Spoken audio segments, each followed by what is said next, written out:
Good morning, good afternoon, good evening, ladies and gentlemen. Let me welcome you to our digital North American FP&A circle. My name is Olga Rudakova. I'm a FP&A professional and FP&A Trends Ambassador. I am happy to be here with you today and facilitate this event. Today's topic is From Forecast to Action, Building Predictive Power into FP&A. And that topic has attracted 300 registrations, mostly from North America, obviously, as our digital circle title says. So it's actually half of the attendees are from USA and Canada, but another half is from 50 different countries. That's how diverse today's audience is. What we can expect today at our event. First of all, we will speak about FP&A agility. We will see how we can connect forecasts with strategy. We'll have a case study on building predictive power into FP&A at Mars. We will speak about harmonizing planning in volatile environment and have another case study covering exactly that. We will speak about AI-enabled predictive planning through some customer case studies. So really lots of things to look forward to. And obviously at the end, we will have conclusions, recommendations, and Q&A session. So it's time for us to start introducing our panelists for today. So please join me on camera and I will start introductions with you, Yohei. Yohei Kawazoe is a head of corporate strategy at Sony Europe. Yohei has over 15 years of experience in corporate planning and finance, and he was leading planning transformation at Sony Europe, including forecasting, mid-range plan, and restructuring. Yohei, thank you so much for joining us today. Thank you for having me. Our second speaker was to be Oscar Lanner. We really hope for him to still join, even though he's running late. So let's see if Oscar can make it. Oscar is a senior director at Corporate FP&A at Mars, and he has global experience leading enterprise-wide transformation, digital enablement, and value creation. And his career spans through different roles at Mars and Unilever. Our next speaker for today's event will be Temi Nisi. Temi is Director for FP&A Retail and Food Service North America at High Liner Foods. Temi has over 20 years of experience in FP&A, and before High Liner Foods, she was building extensive FP&A experience within areas of sales, marketing, and operations at other different food companies, Sofina Foods, Kraft Foods, General Mills, and so on. Temi, thank you so much for joining us today. Thank you for having me. And our last speaker for the day will be Dominic Nguyen. He's FP&A Technology Advisor at Wolters Kluwer CCH Tagetik.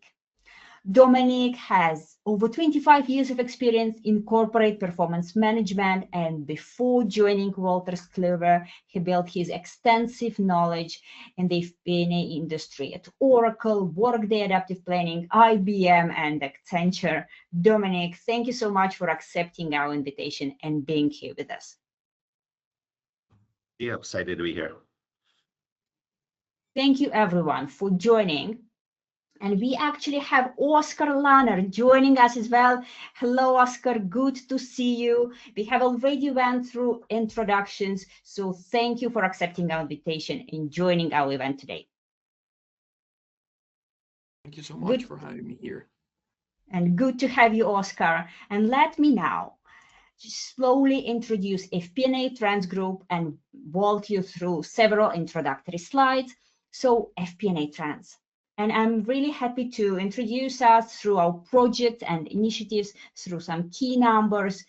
So first of all, I would like to share that we had 181 FP&A Trends webinars since 2018, that we have issued 35 FP&A Trends research papers, and that we have over 57,000 FP&A Club LinkedIn group members. What we can expect today? First of all, it's 90 minutes event. You will take part in 3 interactive polls, so really have something to look forward to in terms of interaction as well. You can ask questions through Q&A box or through the chat starting right now. So you already can send questions to our speakers. Networking, we definitely encourage you to connect directly with our speakers through LinkedIn. And presentation is available in handouts section already now. So you can download slides right now. And more than that, you will receive the recording and the copy of presentation within 2 days after the meeting. At the very end of this session, we will ask you for a short feedback. It's really just 30 seconds feedback form, so please fill it in. It will help us improve and get those sessions much better. Now it's time for me to thank our technology sponsor, CCH Tagetik, for making this event possible. Embrace the future of finance with AI-based corporate performance management software. Couple of slides from myself on the topic of FP&A agility. When I was preparing to this event, I was thinking, why do we need this predictive power? What's the main goal? And that is a lot about being agile, being able to quickly adapt to market changes, to respond to customer demands, and to new opportunities as well without losing momentum. And in order to do that, FP&A planning, forecasting have a unique, crucial role. We need to be able to deliver those forecasts in time for decision making. And if you think about how can we measure agility, and one of maybe too simplistic but quite accurate approaches is actually measuring time it takes us to run scenarios. When situation changes, when assumptions change, how quickly can we react? How quickly can we rework our forecasts? And based on our survey data coming from the current year, so 2025 FP&A Trend Survey, we've learned that only 18% can run scenarios in less than 1 day. For the remaining 82%, it takes longer, or they are unable to run scenarios at all. And when I say takes longer, it doesn't mean just taking too much time. It's actually taking enormous resource to constantly rerun forecasts. So that's something that we can speak about how we can change that. But obviously, agility is not only about speed. Agility, FP&A agility can be combined out of 4 key elements. One is speed, indeed ability to create those forecasts fast enough. Another is flexibility, capacity to adjust models, assumptions, and time horizons when new information actually arises. Another aspect is proactiveness. Really have these forecasts, have these signs early enough, having enough time to react, not like waiting for them to actually materialize. And another one is technology enablement. So leveraging modern tools such as automation, cloud, AI to streamline data collection, scenario modeling, and collaboration. So all these 4 elements are important. And if you see from upcoming presentations, all these aspects will be covered. And obviously, each presentation will cover one aspect more than another. And I would like to invite you for the first presentation, covering speed and many other important aspects of FP&A agility and predictive planning. Our first speaker, Jorge Cavazoe, will be speaking about connecting forecasts with strategy. Yohei, let me pass microphone to you and leave the stage to you. It is yours. Thank you, Olga. Hi, everyone. My name is Yohei. I'm heading corporate strategy at Sony Europe. Today, I want to talk about some agenda, but before talking about this, let me share my background for you to understand the context, what I wanted to talk about. So my whole career is all about restructuring and turnaround strategy. So in 2009, financial crisis happened. This is the first time job for turnaround. Firstly, I entered Komatsu, which is a competitor of Caterpillar. So the first job is a turnaround industrial business. Then I was moved to Tokyo, have a more consolidated financial jobs. Then I was assigned to New York to have a turnaround US distribution business. Then I was moved to Chicago to have a transformation of North American and South American business in accounting viewpoint. Then I quit the company. Then I went to London Business School to unlearn everything. Then in 2025, I came to Sony Europe to have a turnaround strategy for European business. So my topic is all about strategy, how to connect strategy and then planning.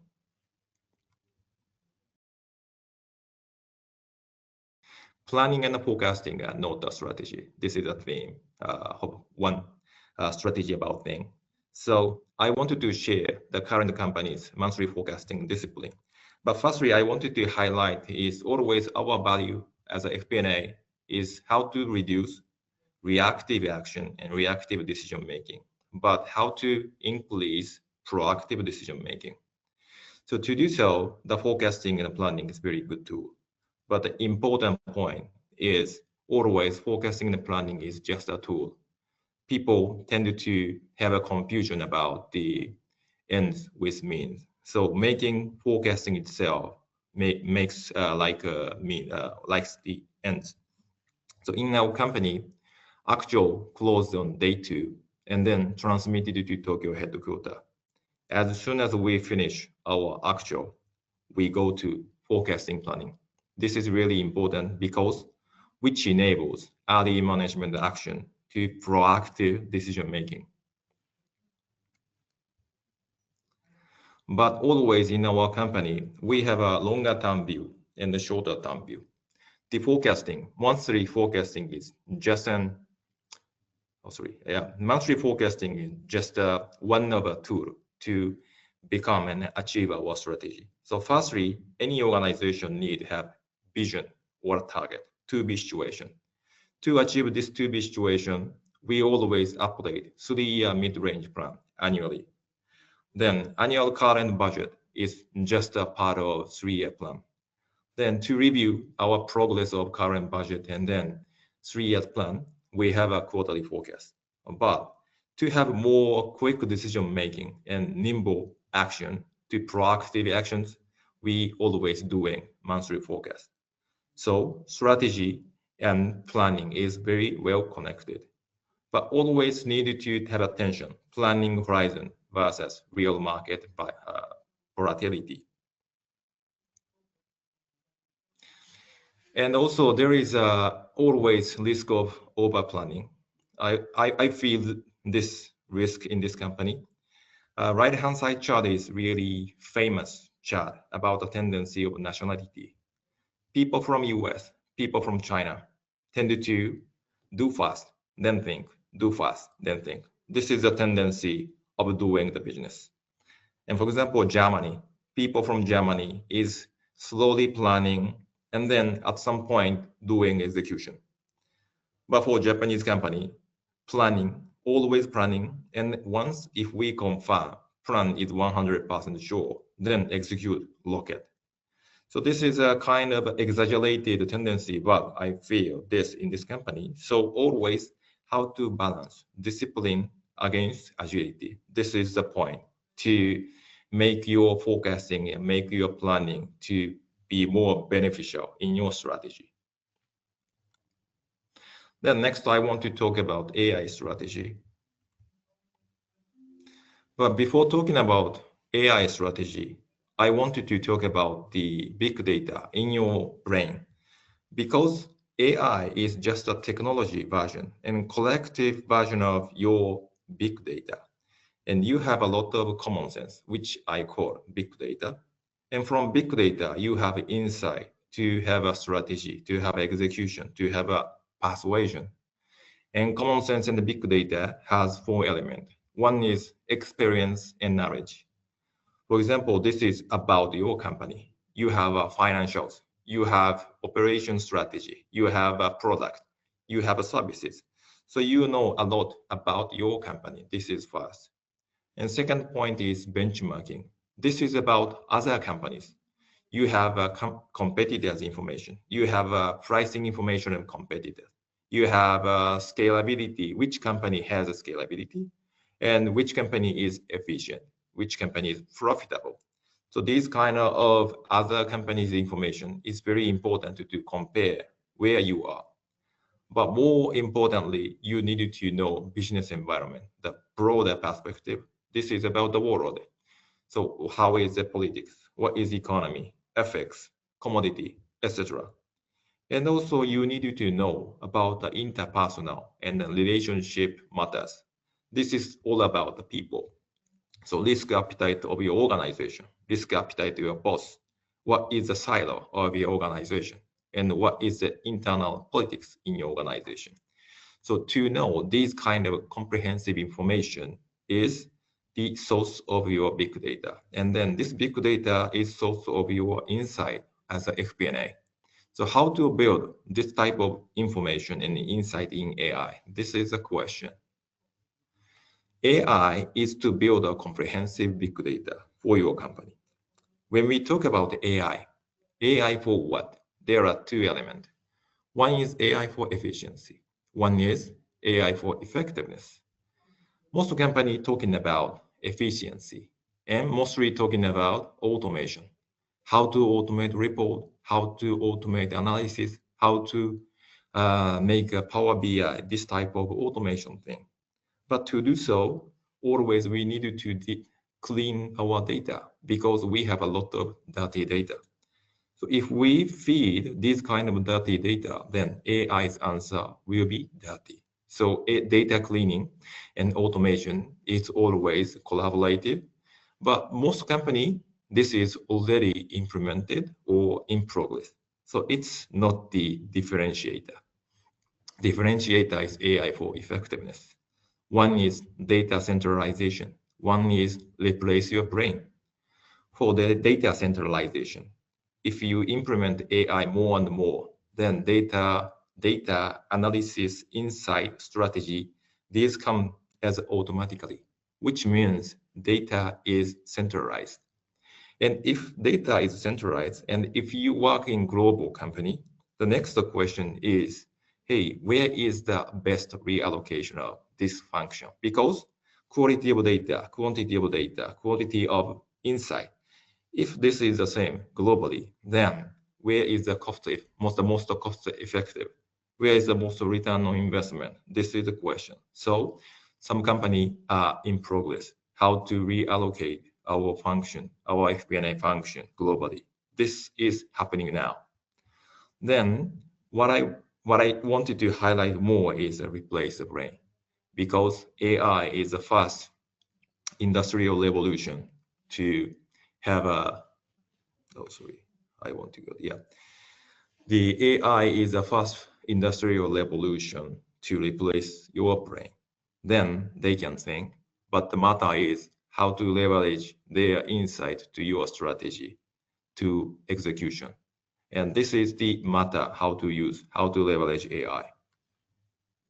Then, more concretely, how to feed FP&A with data. This is one of the tactics. You have a lot of non-financial data. You have a lot of financial data.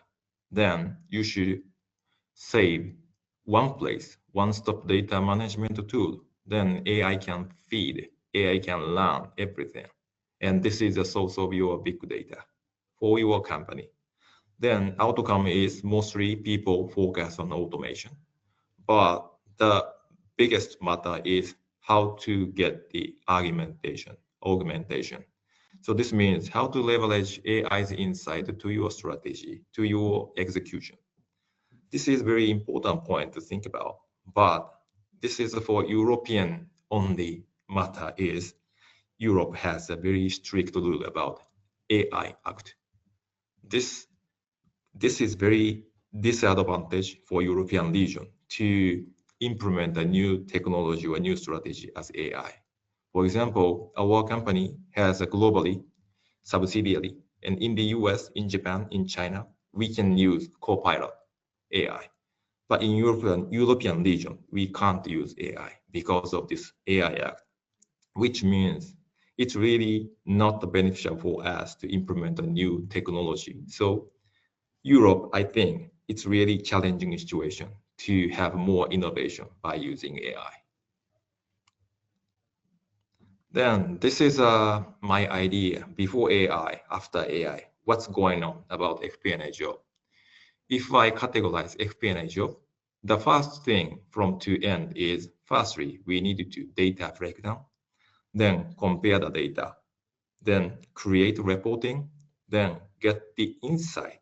From insight to leverage to strategy. To have a strategy, we need to persuade senior management and enhance decision making. Then we can execute. But for execution, we need collaboration with cross-functional team. This is FP&A job.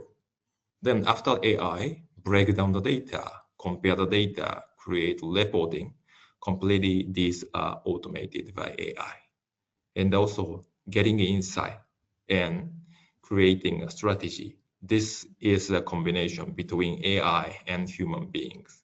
This is a part of augmentation, how to leverage their insight to our strategy. But still, we have some area which only people can do. This is a persuasion, negotiation, more human type of things, and decision making itself, and also execution and enhanced collaboration.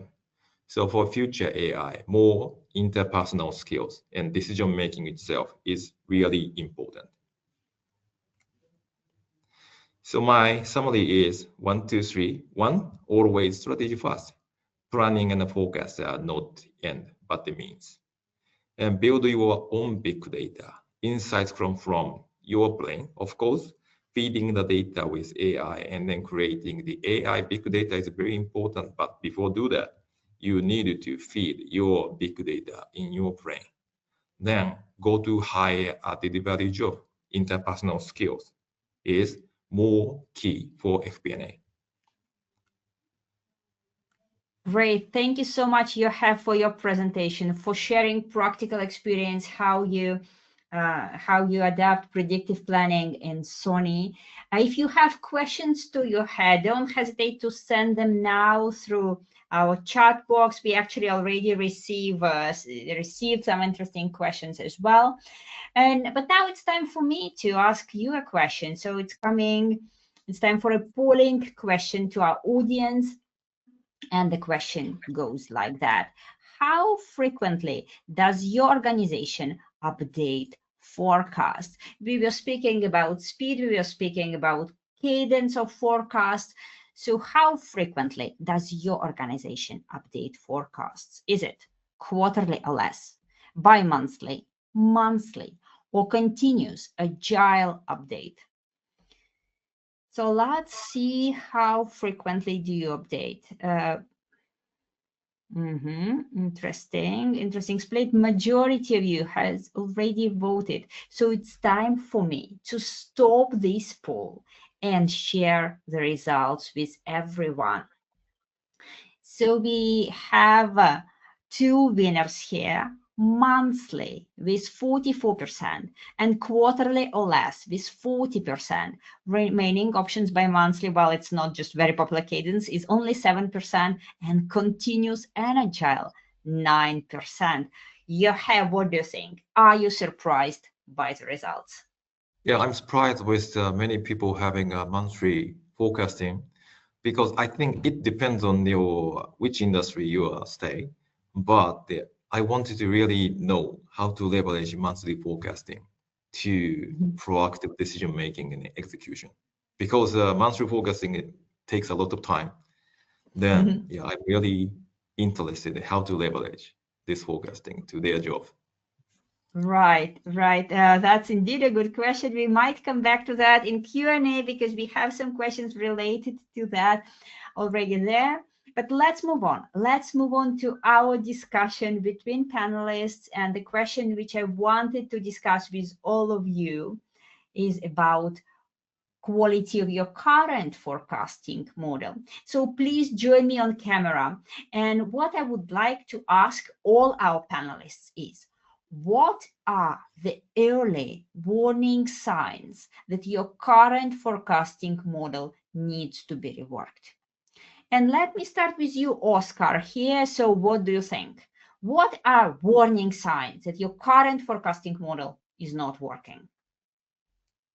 I think it's whenever you are constantly in the need to update, your forecast, and you are just cutting down your forecast systematically every time that you submit. There's something clearly not working in the business, right? That there is something that your current forecasting process is not picking up.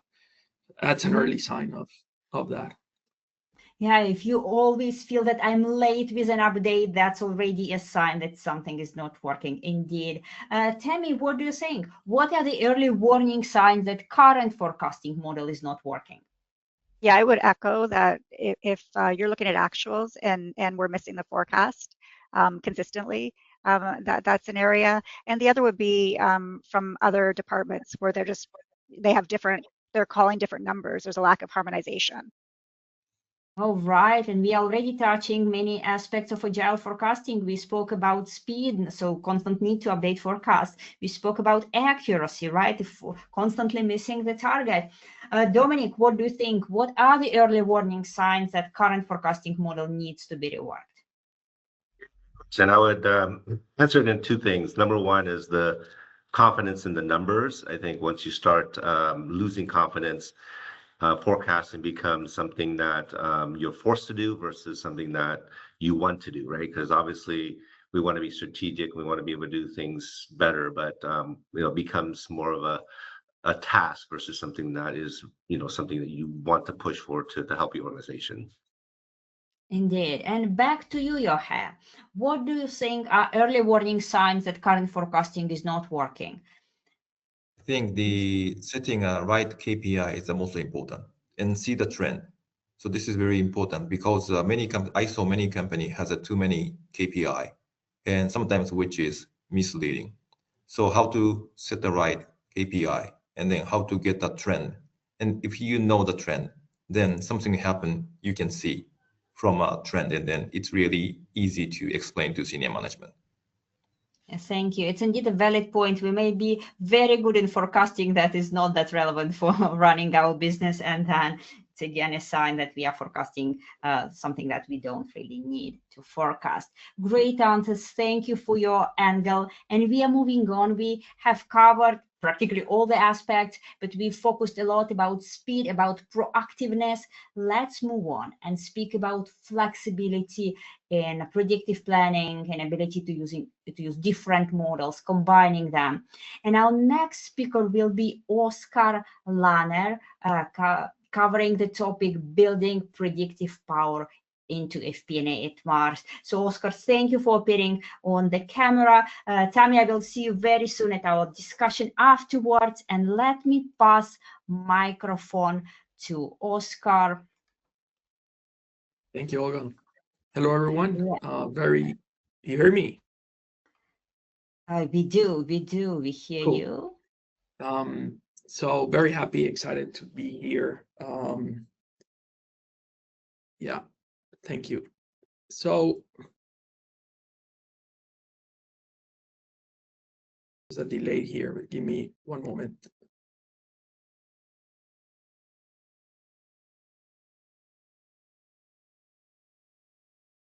So let me just kick off by sharing with you what Mars Incorporated is.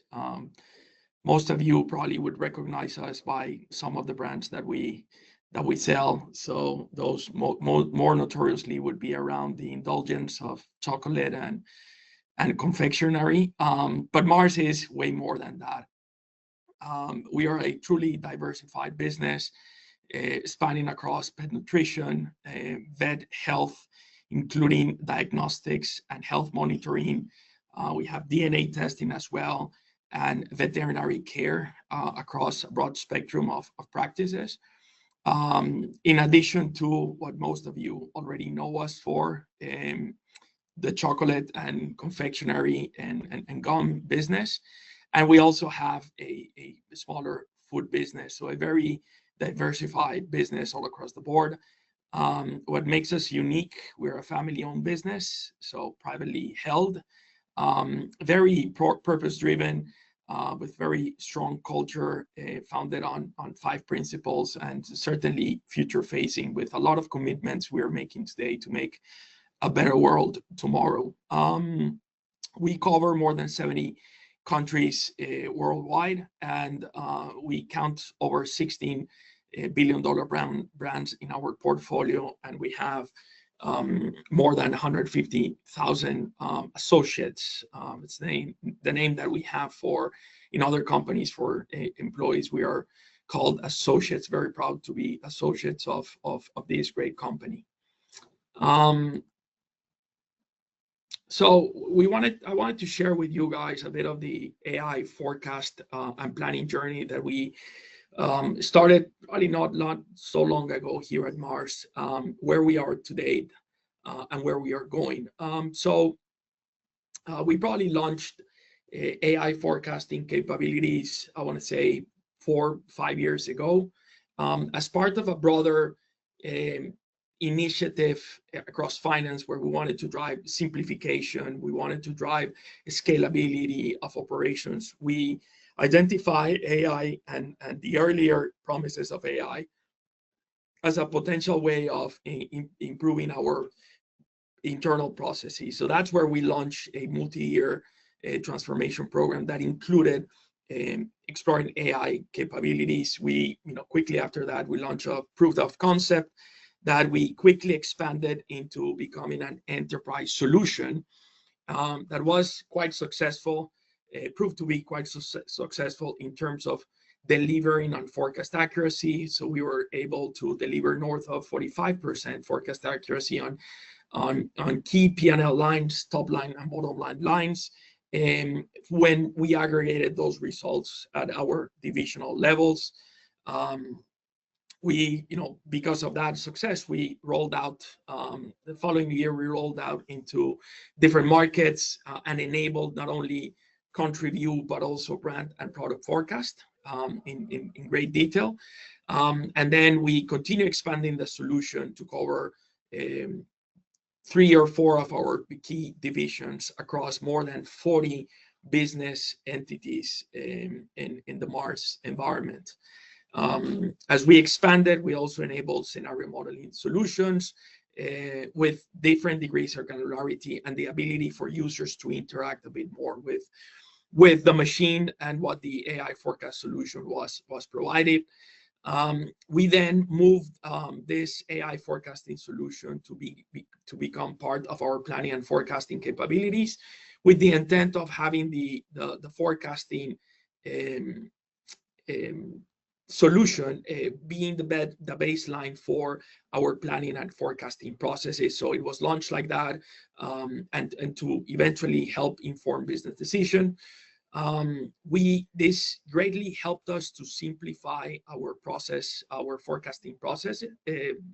We do it on a quarterly basis, and we were able to generate base forecast for those 40 entities that we had already rolled out the solution in a very short amount of time. So pretty successful rollout of the AI capability. Now, while the AI forecasting solution was quite successful in terms of accuracy, you heard me mention that 95% or more in accuracy, the adoption was low across the finance community, as well as some of our core stakeholders, owing to a couple of issues. So the first one was difficulty in tracing the assumptions and key drivers in AI forecast. So to put it more bluntly, people felt that the machine forecast was a black box, and they were not able to understand what was driving the forecast recommendation that the machine was signaling. So it was a big block there. The second one, and it's probably not a surprise, human nature, the preference to upload their own bottom-up Excel forecasts, because that give them the ability to track to assumptions. So that's one of the big tensions that we see, and what affects a bit the implementation here. The other thing where we started to see is there was not everyone was knowledgeable in how AI algorithms work, and eventually how they could be used for scenario planning capabilities. So it's also a realization that we didn't want to have AI experts across the business, but we needed to come up with a better way of explaining how the machine worked. And it wasn't clear, the last point wasn't clear how the inflection points, whenever we wanted to intervene and affect the direction that the machine forecast was leading us to. It wasn't also clear what was the ultimate driver that we wanted, that was explaining the result, and consequently the driver that we needed to change. As a consequence of this, despite its strong accuracy, our AI forecast became a reference point. So it's still used today.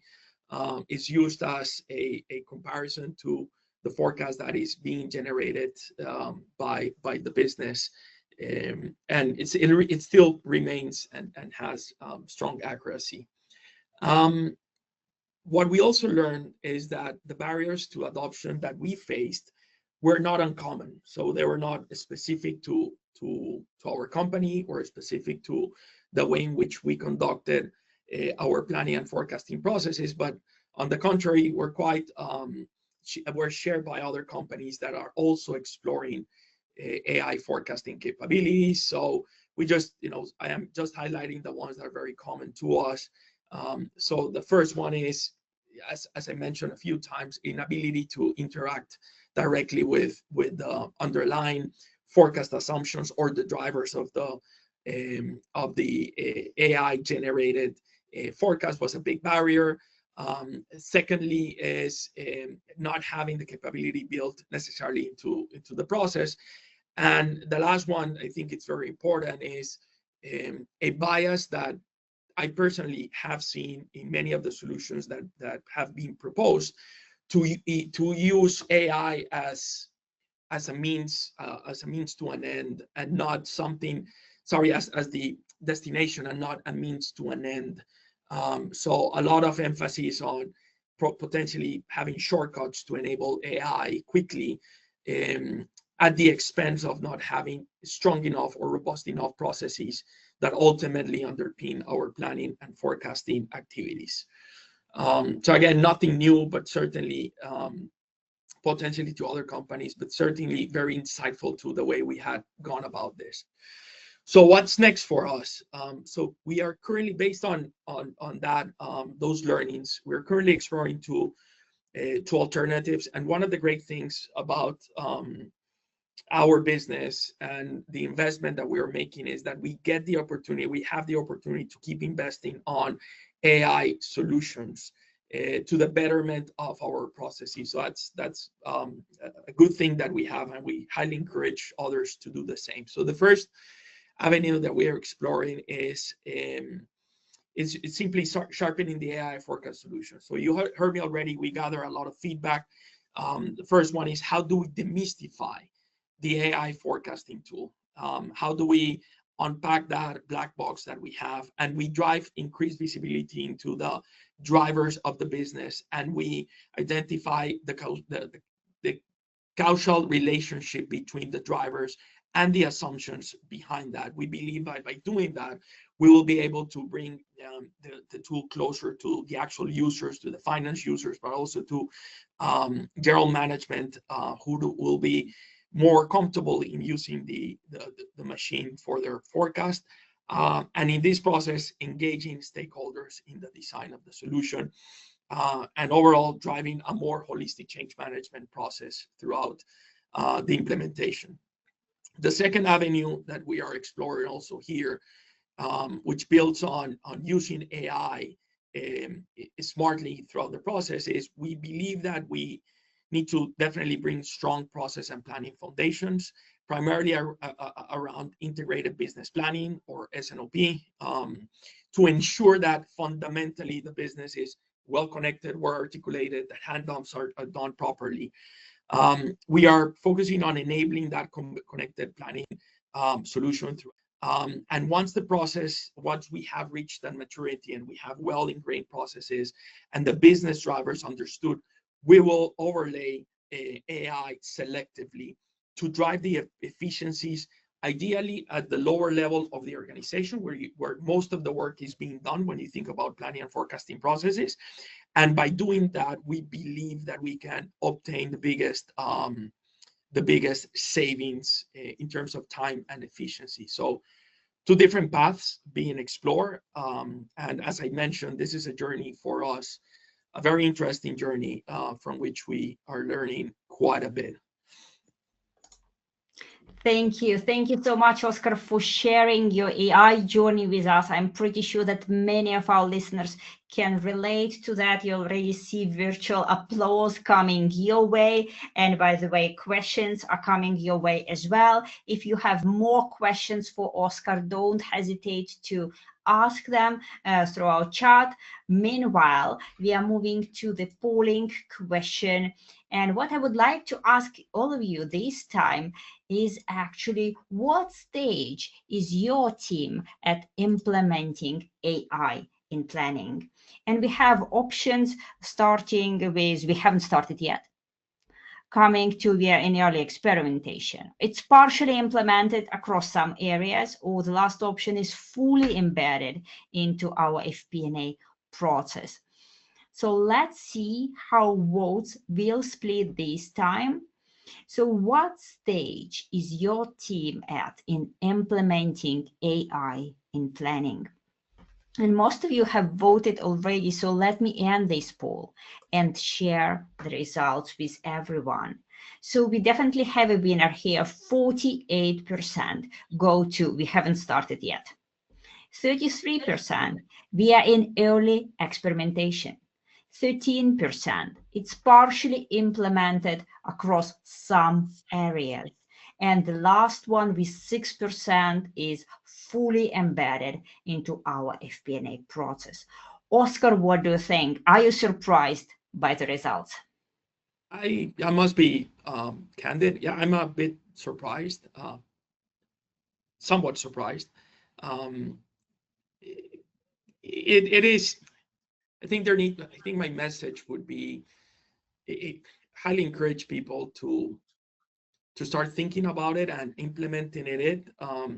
As I said, it is a very powerful tool, and I think your processes will do well by starting to invest time in understanding what are the benefits that they can generate, where are the benefits, and what do you need to properly use the full capabilities of AI. So we talked about data quality, like those type of things. You can already start doing that. And once you have, set your mind as to where you want to, when do you want to invest time in AI, you will be ready for it. But start soon. Right. Thank you for your piece of advice. I'm pretty sure that it's relevant to most of us. And let's move on to our short discussion where I would like to ask each one of you about upskilling finance teams. So what strategies have worked for upskilling finance teams in AI-driven forecasting tools? And this time I'll start with you, Tammy. So what do you think? What have worked for you, helping your team get better with AI? Yeah, it's really focusing on the behaviors. So analytical is automatic. It's a given. And in our field, it's more, is the person curious? You're dealing with different types of data sets. They're fluctuating. And then interpersonal skills. We're shifting from being analytical, not only being analytical, leveraging data, but like what does this mean? How do we storytell this to our partners? How do we influence our partners? So really behavior. Yeah, indeed. I meant like more like how you upskilled your team in working with AI tools. Yeah, and then again, it's as we get our tools, it's really spending a bit of time and leveraging those tools, sharing some of those insights that we're getting with our business partners where it might be a little bit different from the way we looked at it in the past. Right. Thank you, Dominic. I understand that it's more question for practitioners who run FP&A teams. But anyways, how can you give us a piece of advice? How to help finance teams getting more familiar with AI-driven forecasting tools? Yeah, good. I would say since, we're flooded with a lot of AI information, keeping it very simple. I think the change management across the finance organizations often is, there's pushback. So the simpler we can keep it, maybe it's a focus area on dashboards and analytics. Maybe it's a key area in the supply chain or data management, whatever it is, don't inundate the finance team with too much information. As long as we can kind of hone in on a specific key area for their benefit, I think that'll work best. Right.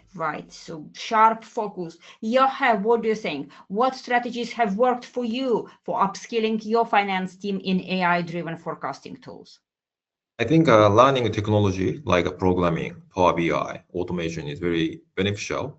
But at the same time, we needed to enhance more strategic thinking because I saw many reports was automated, which is not so much reviewed by people. So which means a lot of low added value report still there. Then AI is completely directly related to your prompt. So to have a good prompt, you need more better strategic thinking. Okay, and back to you, Oscar. What do you think? What worked for you for upskilling your team in AI-driven forecasting tools? I think it's exposure to the different technologies and just hosting, workshops with leading workshops around AI tools and just, exploring jointly with those FP&A practitioners or other finance practitioners about the potentials that those tools may have. And work definitely with people who are closer to the business. And that, that's where I feel they can benefit the most of automating and really honing on the insights that AI can give you. Right. Thank you for all your answers. I'm pretty sure that we are taking practical advice with us from that discussion. And now we are actually moving to another bit of our FP&A agility. We'll speak a lot about proactiveness, about cooperation with stakeholders, about making decisions in time, and many other aspects of FP&A planning. So let me pass this stage to Tammy Nisi, who will be speaking about harmonizing planning in a volatile environment. Tammy, let me pass the microphone to you, and I will disappear from the stage, leaving it all to you. That's yours.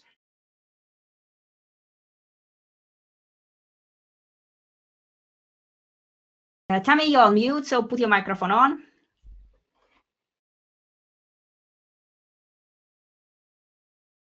Thank you.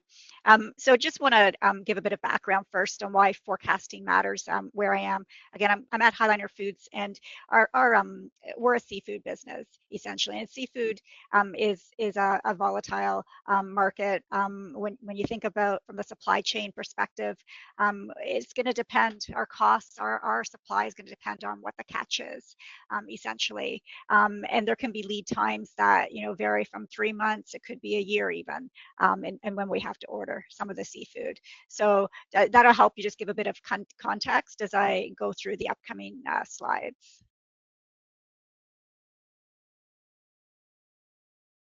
There's a bit of a lag here. Harmonized approach to planning. So again, the context, essentially, the business environment is accelerating, data is available quicker than ever. Finance leaders have to absorb the forecast and act quicker than before. Again, it's not necessarily that data hasn't existed per se, it's just more that we're in that want to know now, want to know yesterday. The shift, we're becoming agile partners, essentially. And this is where we really have to adopt a harmonized approach as we're planning. Our challenge really is we're moving away from what used to be a static annual budget or a quarterly budget. It's no longer enough with the environments that are moving quickly. And this is really changing us. I just mentioned earlier when I think about one of the behaviors, we're no longer just a number cruncher. We need to leverage breaking down the silos with other teams so that we can really get into what is our financial forecast.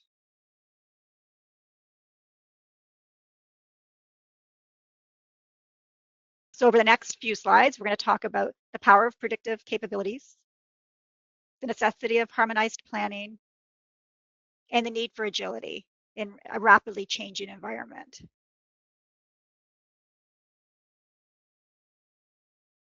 So first of all, the power of predictive capabilities, really it's broadening the lens. So predictive analytics goes beyond history. It's integrating market trends, behavior, pricing to project future outcomes. So what I mean by that, I think about my current organization as we're determining what the future volume is. What might have worked in the past would be take whatever the volume was over the last year, assume X% based on market information, and that's what our future volume will be.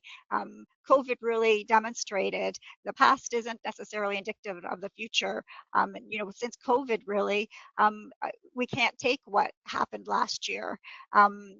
The supply has changed. We've had other volatility situations. Think about tariffs even is an impact to the organization and how we're, what is the market, what is the consumer going to do? So it's no longer just looking at the past. Smarter forecasts. What is it that by being predictive, we get more accurate, informed projections versus the traditional methods?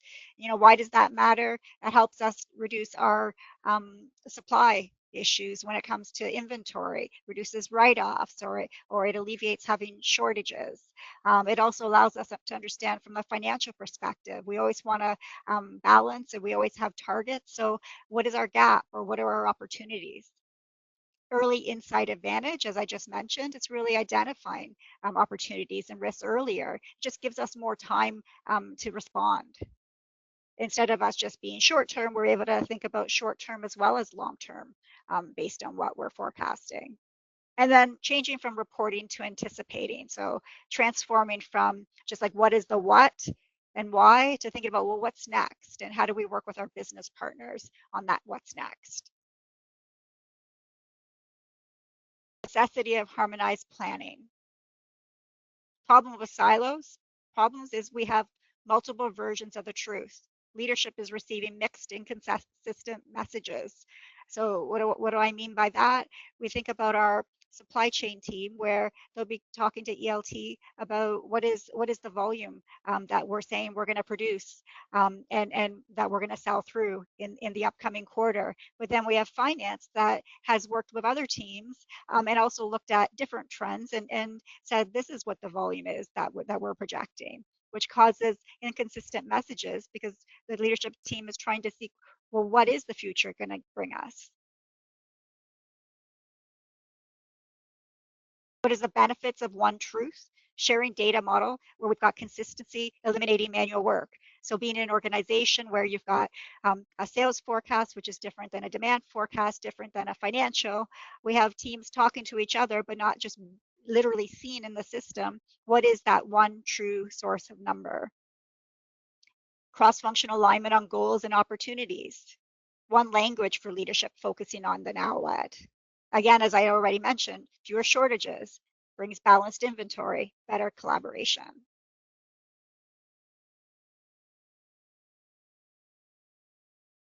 What are considerations to get there? It becomes more complex for the stakeholders across the board, across the organization. It does add a process in this collaboration. Operational forecasts require a deeper level, possibly than what the financial ones are. And then the other part is there's going to be times when each department is certain that their forecast is correct, and they can demonstrate why it is. And at times you need a lead decision maker to manage that, making sure that there's alignment amongst all. Need for agility in a turbulent market. Context, market volatility, geopolitical shifts, rapid technological change is making static budgets obsolete. And again, you think about the past, there has been market volatility, there's been geopolitical shifts. That's not new, but it's the rapid technological change where whoever we're talking with, it could be our customers, it could be our competitors even out there. They're making technological advances. We need to as well. If we don't, we're left behind in trying to answer and make sure that we're being competitive. Collaboration, ongoing engagement with business units keeps the plans aligned, as I had mentioned on the other slide. Scenario planning, so having the tools, thinking about what if outcomes, meaning what happens if our costs are rising and we change our price? What does this mean to the bottom line? What possible volume might change? Continuous forecasting, updated real-time data.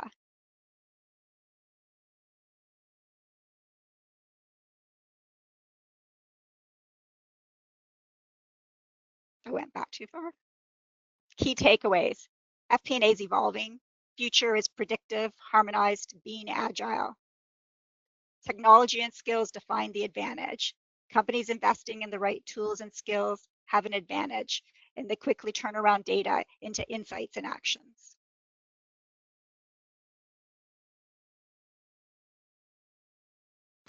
Great. Thank you so much, Tammy. I so much enjoyed your story and really bringing in stakeholders for eventually complete and harmonized planning. Thank you for that. So many questions we are receiving today, and that's indeed, I think, recording number of questions. But if you have more, don't hesitate to send them. Some of them we will answer at the end in Q&A. Some we will answer in writing later on. Meanwhile, last polling question for our audience for today. And let me launch this poll. This question is about how would you describe your organization's level of agility in planning? And we have different answer options. One is very reactive, another somewhat responsive, another one moderately agile, and the last one highly adaptive and forward-looking. So let's see how votes will split in today's voting, in today's poll. So how would you describe your organization's current level of agility in planning? I see already numbers moving. I actually can see results in real time, but I'll share them with you in a moment because majority of you have voted already. So let me end this poll and share the results with everyone. 43%, the majority of votes goes to moderately agile. Another 37% goes to somewhat responsive. 16% very reactive, and only 4% highly adaptive and forward-looking. Tammy, what do you think? Are you surprised by the results? I'm not surprised. You think about to be moderately agile, you're going to have some of the tools, or you're somewhat flexible. You're not doing an annual plan. Going beyond the quarterly. Highly adaptive would mean like you're real time. You've got the tools where you're constantly changing based on what the latest information is today. So it's not surprising. Right. Thank you so much for your comment. And that brings us to related discussion. The question I would like to discuss with each one of you is, how do you make room for experimentation in high stakes planning environment? So in order to change your approach to planning, in order to change your process, you need to experiment. How to make room for that? How to try out different solutions? And that's where I will start with you, Dominic. So how can we do that? How we can make room for experimentation in planning? I think you have to just make it as a strategic initiative. I think that's the key. Make it a part of your process, because as we all understand, if it's not part of the process, then we tend to kind of leave it by the wayside. So make it very important and strategic. Indeed, indeed. Let me move on to you, Johan. How can we make room for experimentation in high stakes planning environments? So in my case, we avoided go to accounting and financial directly, like a P&L, balance sheet, or cash flow. Instead, we went to a daily sales report or daily backlog or inventory turnover or pricing. So we should split our element about FP&A, then move one by one. So don't go to P&L or balance sheet directly. This is our methodology. Indeed, indeed. Understand your hair. And Oscar, we are discussing the question, how do you make room for experimentation in high stakes planning environments? So how to introduce new tools, how to experiment with them before launching organization wide. So how to do that? So in your we are doing it in two ways. One, leveraging a lot of proof of concepts, or we also call them like MVPs. So we build small use cases for the technology. We bring in user experience, and we use that to augment the solution, and we quickly validate whether or not this is a solution that can be scaled. I think that's a big one that we use, and the other one is on more mature, robust processes, is understanding where is the value add, where is the biggest saving opportunity in terms of people hours that doesn't sacrifice precision.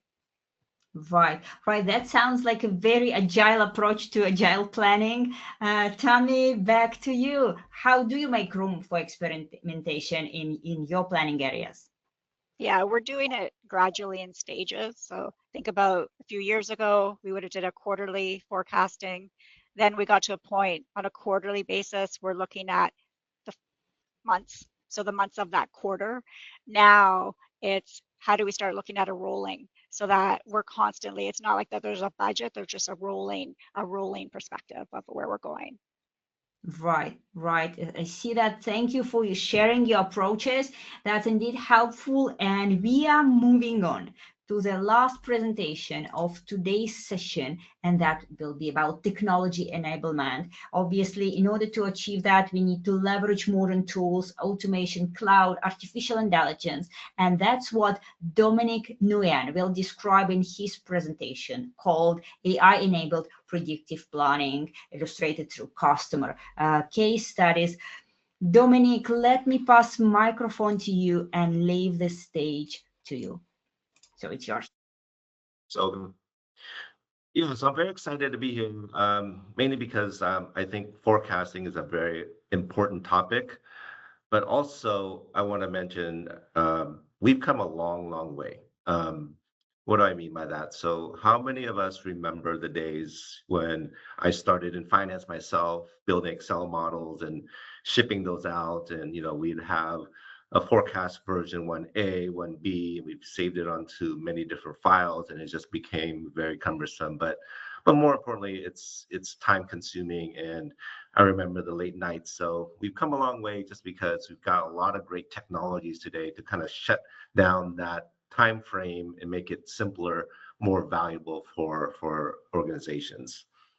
Part of my journey in my career is I've done a lot of consulting with a lot of different CFOs and finance directors in many different industries from a forecasting perspective as well. So whether it's I recall one organization, they produce meats and their forecast that needed to be down to the penny. Well, the penny impacts gross profit by millions of dollars. So you kind of figure the volume, or whether it's the supply chain for manufacturing to help improve inventory, cost of goods sold, to hourly rates from services companies and utilization. So, but the common theme that I found among all these different experiences is that they all say the same thing. We want to be able to do forecasting more often. And luckily for us, technology today has improved quite a bit, and that's going to help us get there faster. So part of my agenda today is really talking about forecasting fundamentals, mention a little bit about budgeting and forecasting, because I think often we get confused with what that means. And it's not, generally the finance organizations, they tend to know what that is, but it's as we broaden out to the different stakeholders. Budgeting is a process that we all have to go through on an annual basis. Forecasting is optional, right? Like we've seen some of the polls, we want to be able to do it more often. It's very strategic, whether it's quarterly, which is common, where we want to get down to monthly, bi-monthly, or more agile, right? So budgeting, as we all understand, once you complete it, the data is stale. It's no longer relevant. It's not helping us look forward and adjust to the business economic changes. So that's kind of where the key drivers or the different types of forecasting methods, which I'll go over today on our agenda, top down, very strategic, bottoms up, making changes across organization, driver base, changing some global drivers, impacting the business. But the real key as embarking on this evolution of AI predictive forecasting, which I'll talk about, and then kind of close it out with some customer examples and key takeaways. So first, let's just talk a little bit about the budgeting forecast. It's a process, as I called about. It's very tactical. We've got to do it. We go through it. A lot of us, go through it in many different ways. If we're lucky enough to have a good software solution that can help us, great. But at the end of the day, we want to be able to do more forecasting, right? The long-term outlook, how does that impact our business? Not only because it's important, but it's strategic and competitive advantage to kind of be able to do that against your peers, right, in the same industry. So getting the numbers more accurately and building through that process is very important. The different types of forecasting I talked about, right? It's simple to take a top-down, maybe your prior year budget, and multiply that by a growth rate or inflation factor, and there you go. That's a very simple global assumption to do. A lot of people start their budgets that way. Or if you've got the ability to kind of talk about how we want to grow our business or cut costs, et cetera, or improve margins, how do we do that, right? That really takes a lot of information, whether it's the data that we have or kind of the traditional methods in terms of how we can leverage our drivers to kind of visualize our business better. Then we got the bottoms up approach, right? Send this out, people make collaborative inputs into the numbers, and then you roll it up and consolidate that. So those are very common methods that are traditionally done in the past. But I think as we move forward to be able to do things quicker, right? The driver-based analysis and predictive forecasting, which some of my colleagues have already mentioned, whether it's the simple averages, the moving averages, the different modeling techniques, that's kind of where we can kind of leverage technology now to improve the process. So we'll talk a bit more about that. So predictive forecasting through AI. I think we've talked a lot about this. I think the common theme I want to mention here is that it's here to stay. It's not something that is no longer optional. I think it's very important and a competitive advantage. Whether you're starting or embarking on that journey or you've kind of gone through it, I don't think it's no longer something you can ignore. So whether it's, AI or even agentic AI, as they start building models that learn on past behaviors to help you do predictive. So I think it's very important to become that AI is now your ally. It's no longer something that you can avoid. So that's an important thing to mention.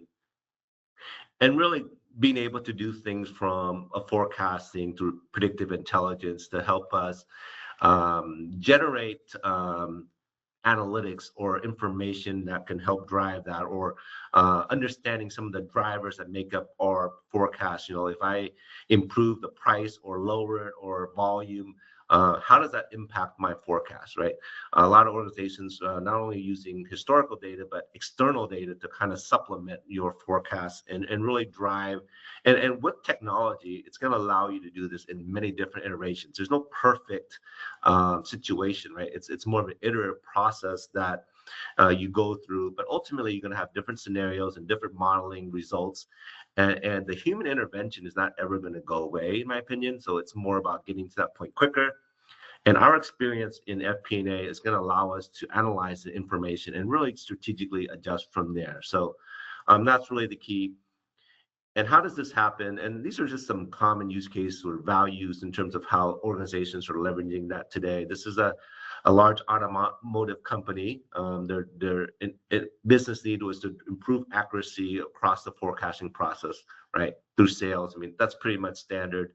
And they leverage predictive planning and the technology aspect to get them there quicker. And ultimately, right, it's really to help populate the data, improve the accuracy, right? And in this instance, they were able to have a 98% accurate forecast.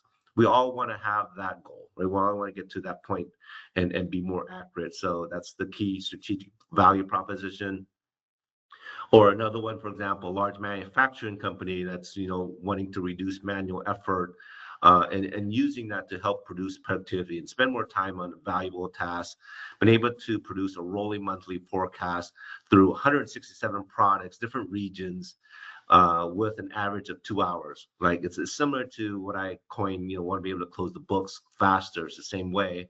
We want to be able to forecast better, more accurately, and faster because we are limited in resources and time often in finance, and we want to be able to kind of broaden out and do things more strategically and faster.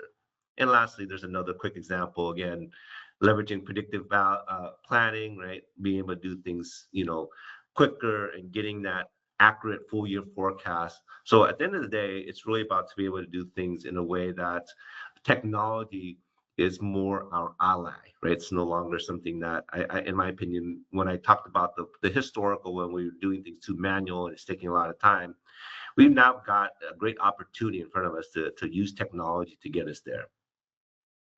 So some key takeaways, it's really about reducing manual work, right? Enhancing that information and shifting the mindset to be able to do things like all of my colleagues mentioned, right? So strategic, predictive planning, forecasting, leveraging technologies, and really to empower organizations to get ahead of the curve.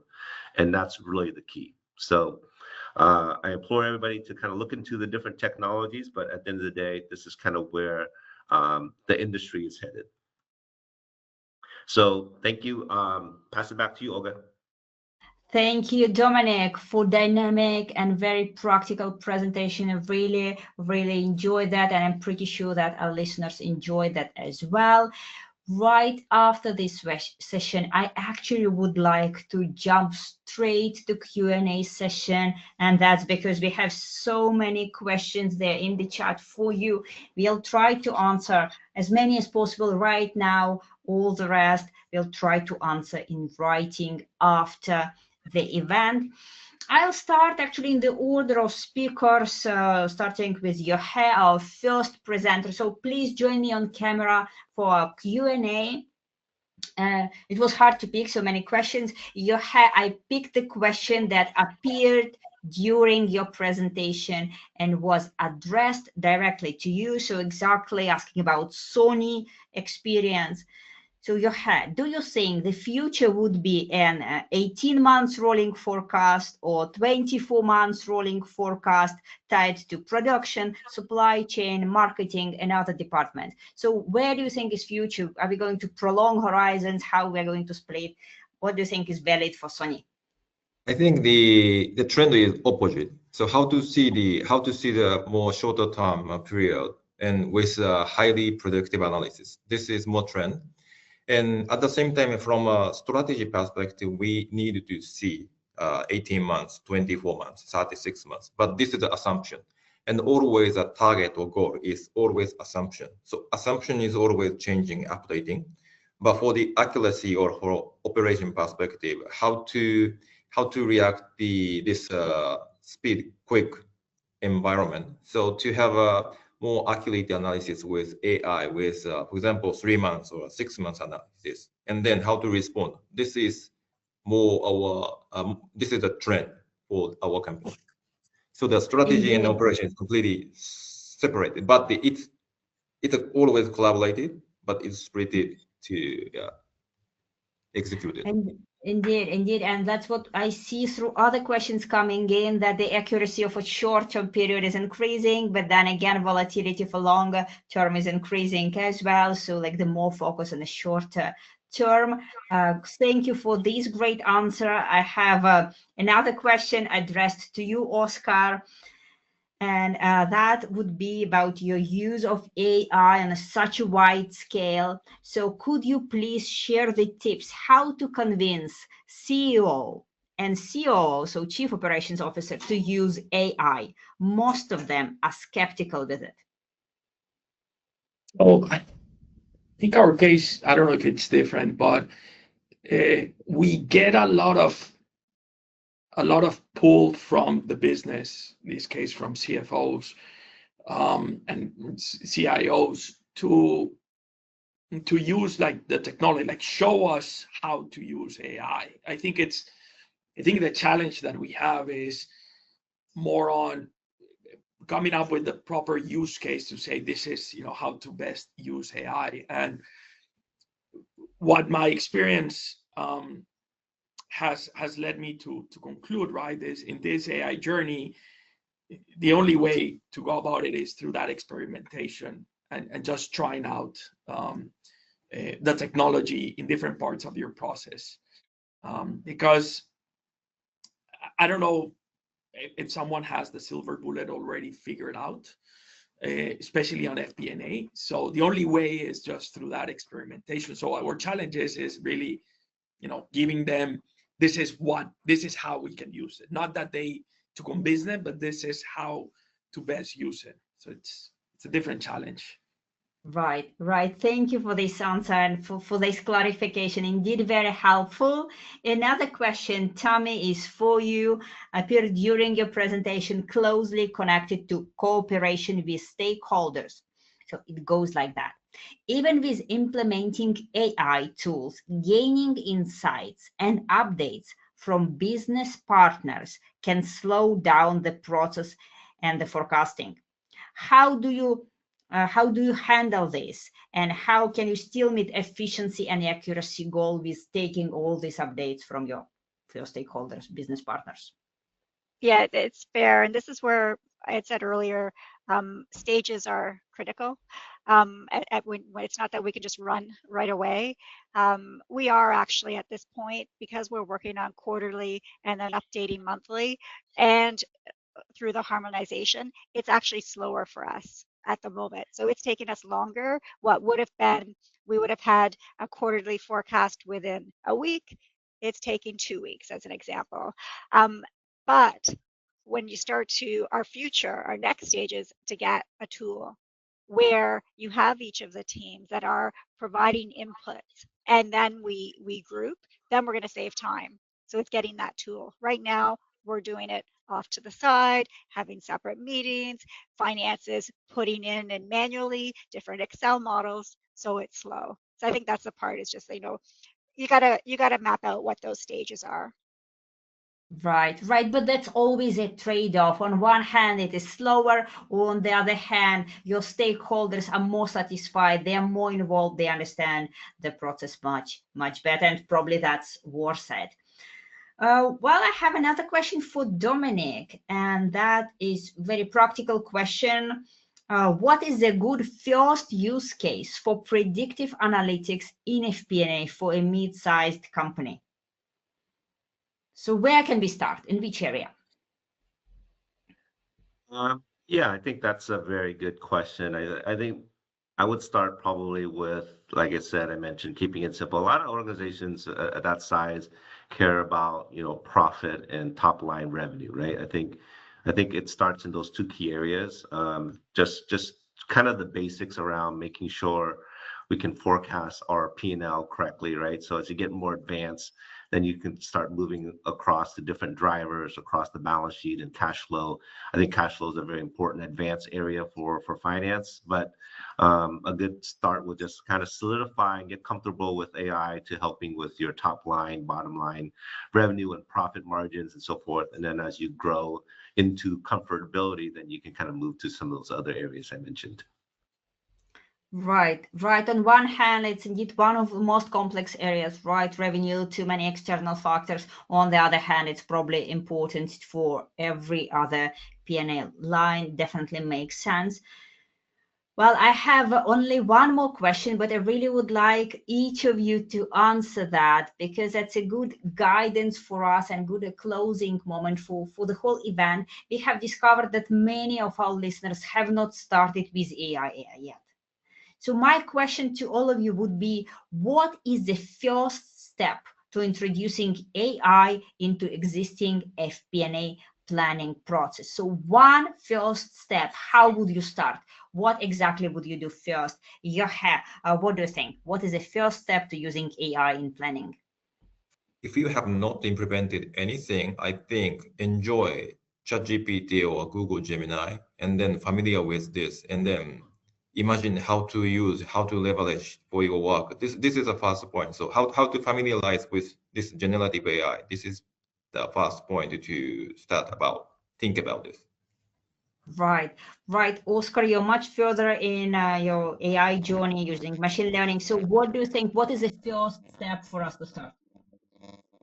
You heard me already on experimentation. I'll not talk about that anymore. The second one would be map out your end-to-end planning and forecasting process and cycle, and identify which areas of that cycle are the ones that take most of the time and resources, and see if an AI solution can help you streamline that process. So it could be, you spend a lot of time trying to forecast. I'll give an example, commodity prices. There might be a place where you can use AI more aptly to do that than people running through scenarios. So that's an example that I would use in that case. Right, right. Thank you so much for this answer. Indeed, started with a process, understanding it, maybe optimizing at some points can be a solution practically to any automation, not necessarily AI-based. Tammy, what do you think? What are the first steps to introducing AI into existing FP&A planning process? How would you start? Yeah, I mean, one of them right off the bat is just like giving the team the space to play. Meaning it could be co-pilot even, just start to play with AI in general, get familiar with it, kind of poke holes at where it might not make sense even, and why, so that when you get into implementations, you're already thinking more from that level, from that advantage. Just the other part as well is ensuring that the departmental leads are aligned with what that first stage is. And that's critical because, again, I talk back to the harmonization. If you don't have each department lead being aligned on what that first approach is, so is it that you're focusing on volume, just like in my organization stake, or is it's we need to go and really figure out how to get pricing as that first, or cost, or whatever it is. Just make sure there's alignment, because you really need to work together cross-functionally for that to be effective. Right. Thank you for this angle. Thank you for bringing this collaboration again, because it's a crucial part of quality forecasting and planning. Dominic, you are the last one to answer. You have many use cases, obviously, in your practice. So what is the best first step for introducing AI into planning process? I would recommend just to build interest and have fun with it. I think that's the most important thing. And I'll personalize this a little bit because when it first came out, I didn't know much about it, but you start investigating on a personal side. So when you can move it to the business side, a couple of key areas and great examples could be like an Ask AI, where you can talk to it and it can build a dashboard for you, right? Saves you a lot of time versus all the manual manipulation. Or if you're building a report in an annual book, right? Leveraging AI or Copilot, some of my colleagues mentioned, to do the commentary, right? Again, saving you time. So these are kind of some of the key areas as our beginner steps, right? So obviously, as you get more advanced, you're going to get into more predictive analytics, driver-based analysis, and automation, that kind of stuff. But have fun with it. And I think that's the key is, as we all understand personally, if we enjoy it, we're going to do it more. So that's a recommendation. Perfect. And that's a great recommendation and great pieces of advice from each of you to our listeners. I think we are much better equipped now in starting with AI and with other predictive planning tools. So I'm pretty sure that statistics will be better next time we meet on the same topic. What's left for me to say before the end of the event? First of all, I would like to invite each one of you to several upcoming events online. One is FP&A Trends webinar, October 29th, FP&A Analytical Playbook. Another one, again, international webinar, November 12th, on mastering data in FP&A, turning analytics into strategic advantage. And another one I really would like you to join is Visionary Trends in FP&A, a strategic look toward 2030 on December 4th. So 3 events for you to include in your calendars and if you are interested. Another thing, I would like to thank our sponsor CCH Tagetik for making this event possible. Without it, we probably would not meet here in such amazing with such amazing panelists. What is happening next? I would like to let everyone know how you can connect with us with FP&A Trends global community using various channels. You can join, you can first of all go to our website, subscribe to our FP&A Trends Digest. You can join our LinkedIn community, and I'm pretty sure that most of you are part of it already, or follow our founder Larissa Melnichuk here directly. You can join and subscribe to our YouTube channel here and follow us on platform X as well. Don't leave just yet. I really would like you all to fill very short survey for us to help us improve these events further. And I would like to thank all of you who joined this event live. I would like to thank our panelists for sharing your practical cases, for sharing your wisdom and learnings with us. Thank you all for being here, and see you very soon at one of our upcoming events. Have a good day and goodbye. Thank you.